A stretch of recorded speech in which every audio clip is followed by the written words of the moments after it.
प्रचंड एक्सप्रेसवे बांधणं हे भारताला एकत्र जोडण्यासाठी अत्यंत गरजेचं आहे। मात्र याच एक्सप्रेसवेवर जर वाहतुकीचे साधे नियम पाळले गेले नाहीत तर काय होतं तेही बघा।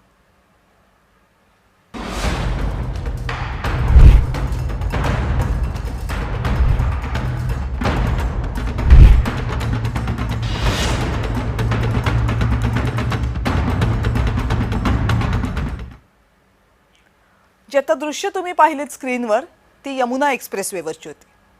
भारत आज खरं तर अनेक क्षेत्रांमध्ये क्रमांक 1 चा देश बनलाय, अनेक गोष्टींमध्ये क्रमांक 1 वर जाण्यासाठी कष्ट करतोय। पण एक बाब अशी आहे ज्यामध्ये भारत शेवटच्या क्रमांकावर आहे। ती बाब म्हणजे रस्ते अपघातातले मृत्यू। 2024 साली फक्त एका वर्षात भारताच्या रस्त्यांवर 1,70,000 लोकांनी अपघातांमध्ये आपले जीव गमावले। यापेक्षा कितीतरी लोक आहेत जे अपघातांमध्ये जखमी झाले। इतके अपघात का होतात याचं आणखी एक उदाहरण आज समोर आले। दिल्ली आग्रा यमुना एक्सप्रेसवेवर आज धुक्यामुळे भीषण अपघात झाला, ज्यामध्ये तब्बल 13 जणांना आपला जीव गमवावा लागला। पहाटे 4 वाजता मथुरा शहराजवळ अपघात झाला। या अपघातामध्ये 8 खासगी बस, 3 कार एकमेकांवर आदळली। यामध्ये अनेक बस आणि कार्सना आग लागली आणि पहाटेची वेळ असल्यामुळे अनेकांना काही कळायच्या आत 13 जणांचा या आगीमध्ये होरपळून मृत्यू झाला। त्यांचे मृतदेह सुद्धा शिल्लक राहिले नाहीत। जेव्हा ही आग विझवली गेली त्यावेळेस फक्त काही मानवी अवशेष तिथे शिल्लक होते। पॉलिथिनच्या पिशव्यांमध्ये पोलिसांनी ते रुग्णालयामध्ये नेलेत। ऐकायला हे जितकं कठीण वाटतं तितकंच ज्यांच्यावर हे सगळं कोसळलं असेल त्यांच्यासाठी ते किती कठीण असेल याची आपण कल्पनाही करू शकत नाही। पण तरीही हे सगळं दृश्य पाहत असताना एक प्रश्न महत्त्वाचा आहे की आपल्या देशामध्ये सुरक्षेचा इतका अभाव का आहे?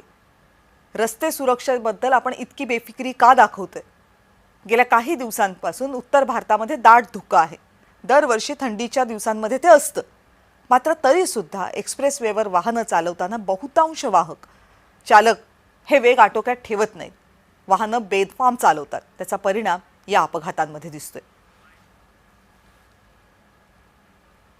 4 लोगों की मृत्यु होना इसमें पुष्ट हुआ है और शेष लगभग 25 लोग हैं जिनको अस्पताल में भर्ती कराया गया। उनमें से कोई भी गंभीर नहीं है, उपचाररत है। उन्हें बेहतर से बेहतर उपचार दिलाया जा रहा है और सरकारी वाहनों के माध्यम से जो अन्य यहाँ पे उपस्थित लोग हैं उनको अपने गंतव्यों तक भिजवाया जा रहा है। क्योंकि ये रोड पे पूरा ब्लॉकेज हो गया है तो पीछे से डाइवर्जन भी करा दिया गया है और शीघ्र ही यहाँ से ये जो बसेस है इन सबको भी हटवा दिया जाएगा। 25 लोग घायल हुए हैं और 4 लोगों की असामयिक मृत्यु हुई है। माननीय मुख्यमंत्री ने तत्काल इस घटना का संज्ञान लिया और हम लोगों को मौके पर भेजा कि जाकर के राहत बचाव कार्य करिए।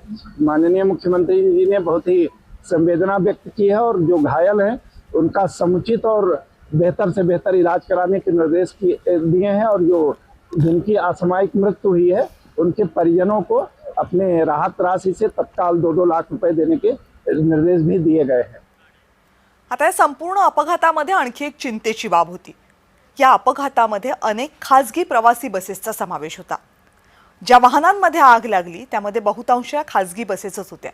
गेल्या महिन्यामध्ये आंध्र प्रदेशमध्ये अशाच खासगी बसचा भीषण अपघात झाला होता आणि तिथे सुद्धा अनेकांना प्राण गमवावे लागले होते। आपल्या देशभरामध्ये खासगी बसेसचा सुळसुळाट। बस सेवेला कुणाचा विरोध असण्याचं कारण नाहीये, पण रस्ते प्रवासामध्ये बस सारखा किफायतशीर आणि पर्यावरण स्नेही हा दुसरा पर्याय नाहीये। पण या बसेस अनेकदा नियम मोडतात आणि तशाच चालवल्या जातात। या धोकादायक बसेस बाबत अधिक माहिती बघूया। खासगी बसेसची कागदपत्र ही सुद्धा अनेकदा साशंक करणारी असतात, पण ती तपासली जातात का हा सवाल आहे। बसची आसन क्षमता वाढवण्यासाठी बेकायदा बदल केले जातात बसमध्ये, याची अनेक उदाहरणं सापडतात। पण या बसेसची नियमित तपासणी होते का? होत नाही, म्हणून ही उदाहरणं सापडतात। अधिकाधिक प्रवासी मिळवण्याचा चालकांवर दबाव असतो, त्यामुळे हे चालक बेदरकारपणे या बसेस चालवतात। तुम्ही रस्त्यावर वाहन चालवत असाल तर याची उदाहरणं तुम्हाला ढिगाने मिळतील। अनेक बस चालकांकडे तर वाहन परवाना सुद्धा नसतो, तरीही ते इतक्या प्रवाशांना घेऊन बस हाकत असतात। अवजड वाहन चालवण्याचा अनुभव नसलेल्या चालकांना बस चालवण्यासाठी बसवलं जातं, जेणेकरून त्यांच्या पगारावर पैसे कमी खर्च करावे लागतील. अनेकदा हे बस चालक दारू पितात किंवा मग मोबाईल पाहत पाहत मोबाईलवर गप्पा मारत बस चालवतात. तुम्ही हायवेवर ही चित्र सर्रास पाहू शकता.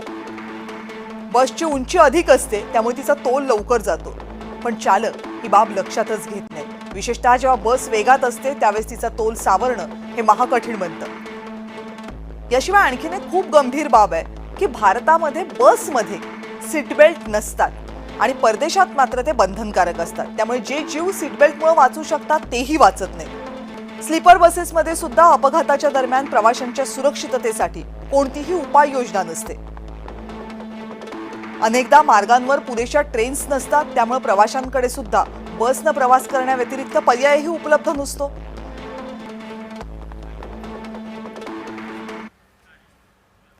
आणि या बातम्यांसह जय महाराष्ट्र विशेषमध्ये आत्ता वेळ झाली इथेच थांबण्याची. ताज्या घडामोडी आणि अपडेट जाणून घेण्यासाठी पाहत रहा जय महाराष्ट्र.